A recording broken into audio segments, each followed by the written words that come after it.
Shalom saudara-saudari yang terkasih di dalam Tuhan Yesus Kristus. Kembali kita diberi kesempatan untuk merenungkan firman Tuhan. Sebelumnya mari kita berdoa. Bapa di surga, sungguh kami bersyukur jika kami bisa dengan bebas memiliki Alkitab dan bebas pula membacanya. Pada saat ini kami ingin bersama-sama belajar sebagian dari firman-Mu. Kiranya Engkau menolong kami untuk mengerti dan memampukan kami untuk melakukannya. Dalam nama Tuhan Yesus kami bersyukur dan berdoa. Amin. Ketika masih kanak-kanak, saya sering membaca dongeng atau hikayat yang berisi pengajaran moral dan bagaimana hidup bijaksana. Setiap negara memiliki kumpulan-kumpulan cerita semacam ini. Selain berupa dongeng, setiap negara juga punya tulisan-tulisan dari para filsuf mereka tentang kebijaksanaan. Bahkan bagi orang Tionghoa ada ajaran kebijaksanaan yang berasal dari strategi perang. Nah, kitab Amsal adalah kitab yang berisi nasihat-nasihat bagaimana memperoleh kebijaksanaan dan bagaimana hidup dengan bijaksana. Lalu apa bedanya dengan kitab-kitab lain? Selain bahwa kitab ini ada dalam Alkitab, bila kita memperhatikan ada satu kalimat yang sering diulang di dalam kitab Amsal, yaitu takut akan Tuhan. Inilah yang membedakan kitab Amsal dengan kitab-kitab hikmat yang lain. Semua pengajaran yang tertulis dalam kitab ini didasari pada takut akan Tuhan dan mengarahkan untuk bagaimana hidup yang takut akan Tuhan. Dari bacaan kita hari ini ada beberapa nasihat praktis yang diberikan Salomo. Amsal 10 ayat 17. Siapa mengindahkan didikan menuju jalan kehidupan, tetapi siapa mengabaikan teguran tersesat. Salah satu ciri dari orang yang bijaksana adalah mengindahkan didikan dan teguran.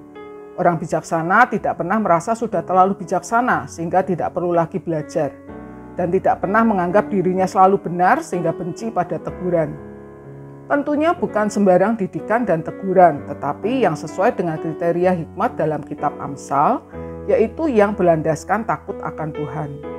Sumber utama dari didikan dan teguran yang paling memenuhi kriteria ini tentunya adalah Alkitab, yang merupakan firman Tuhan sendiri. Bukan berarti kita tidak perlu belajar hal-hal lain yang kita perlukan untuk bisa bekerja dan melakukan kegiatan sehari-hari dengan baik. Tetapi kita harus selalu meluangkan waktu untuk membaca dan mempelajari firman Tuhan tiap-tiap hari. Bagi yang telah memiliki anak-anak, perhatikan baik-baik pendidikan rohani bagi mereka. Jadikan pendidikan rohani sebagai salah satu prioritas dalam keluarga. Biasanya orang tua yang perhatian akan selalu memeriksa apakah anaknya telah menyelesaikan tugas sekolah dan telah belajar apabila besoknya ada tes. Pertanyaannya, apakah saudara juga selalu memastikan bahwa anak-anak telah bersaat teduh? Dalam memilih sekolah untuk anak-anak, apakah pengajaran iman Kristen menjadi kriteria penting yang saudara jadikan pertimbangan? Atau saudara lebih mengutamakan hal-hal lain, seperti nama besar sekolah, prestasi akademis, latar belakang sosial dari siswa-siswanya, dan lain-lain? Orang bijaksana mengindahkan didikan yang bersumber pada takut akan Tuhan, bagi dirinya sendiri dan bagi anak-anaknya. Amsal 10 ayat 19. Di dalam banyak bicara pasti ada pelanggaran, tetapi siapa yang menahan bibirnya berakal budi. Ada pepatah yang mengatakan waktu itu uang, sangat berharga. Tapi ternyata ada yang lebih berharga dari waktu, karena ada pepatah lain yang mengatakan diam itu emas. Rupanya Salomo sudah menyadari hal ini ribuan tahun yang lalu sehingga ia menasihati agar tidak banyak bicara. Sayang sekali di zaman ini nasihat ini tampaknya diabaikan. Banyak orang yang merasa dirinya bijaksana kemudian mulai banyak berbicara di medsos. Bukan berarti tidak boleh berbicara di medsos karena kita juga mendapat banyak berkat dari khotbah, renungan, webinar yang diunggah ke medsos. Bahkan renungan ini juga disampaikan melalui medsos. Yang perlu kita perhatikan dari nasihat Salomo adalah pelanggaran atau dosa yang timbul akibat banyak bicara. Hal ini bisa terjadi ketika fokus kita dalam berbicara adalah diri kita sendiri.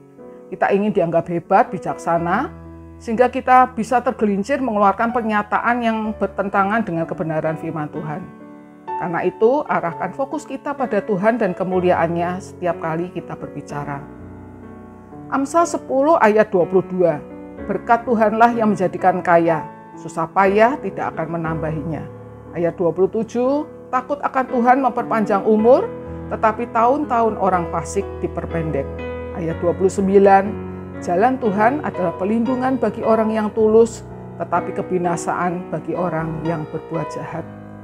Nasihat berikutnya yang Salomo berikan adalah bagaimana menjalani hidup ini dengan bergantung sepenuhnya pada Tuhan sebagai sumber berkat dan menjalankan semua usaha kita, studi, bekerja, berelasi dengan sesama, dengan takut akan Tuhan, dengan tulus, dan dengan menjauhi kejahatan. Di tengah persaingan yang ketat, ketika lawan-lawan kita melakukan kecurangan, mungkin kita merasa rugi jika tidak ikut berbuat curang karena berpotensi kalah bersaing.